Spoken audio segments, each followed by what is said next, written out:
guys! Welcome sa video ko. Happy Easter Sunday sa amin and sa inyo. Diba usually kasi Sunday, diba? Usually yung mga tao naliligo sa beach, sa resorts. So, sa amin, since out of budget kami ngayon kasi Pecho de Peligro, napadesisyon na namin na maligo na lang sa sapa. May dala kaming saging tsaka ginamos na may coke. At least hindi naman mahalaga importante, hindi naman mahalaga kung gaano kadami ng dala mong pagkain. Ang importante masaya ka sa araw nito, masaya kang kasama yung taong mahal mo, nakakabanding mo siya, and at least minsan sa isang week dapat naman tayo lumabas, diba? Hindi yung puro trabaho. Enjoy naman natin yung sarili natin sa ibang bagay, diba? Hindi tayo ma-stress, hindi tayo mabilis na tumanda ka mo. Ayan, napapasaya tuloy ako dyan sa video na yan kasi naman ako ng ko. Medyo mainit nga, pero okay lang, malamig naman yung tubig. Sa part na to, dito sa video na to, nakikita nyo naliligo na kaming dalawa. Yan, ano ba yan? Bali, nagtatanga ng mandibag. Inuna ko muna yung partner ko, tatanga ng libag niya kasi may hawak ng abe bato. Walang magawas buhay.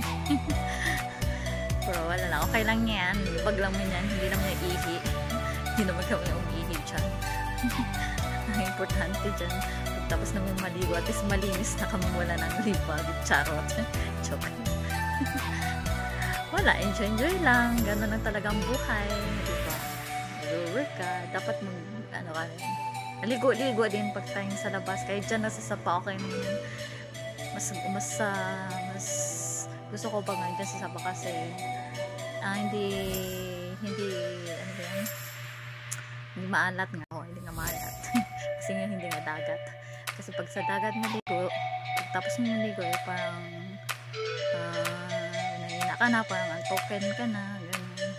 Ayan, ako naman tinatanggalan niya ng libag. Kaloka talaga. So, yan lang. Enjoy na lang. Salamat.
Babad na yung tubig.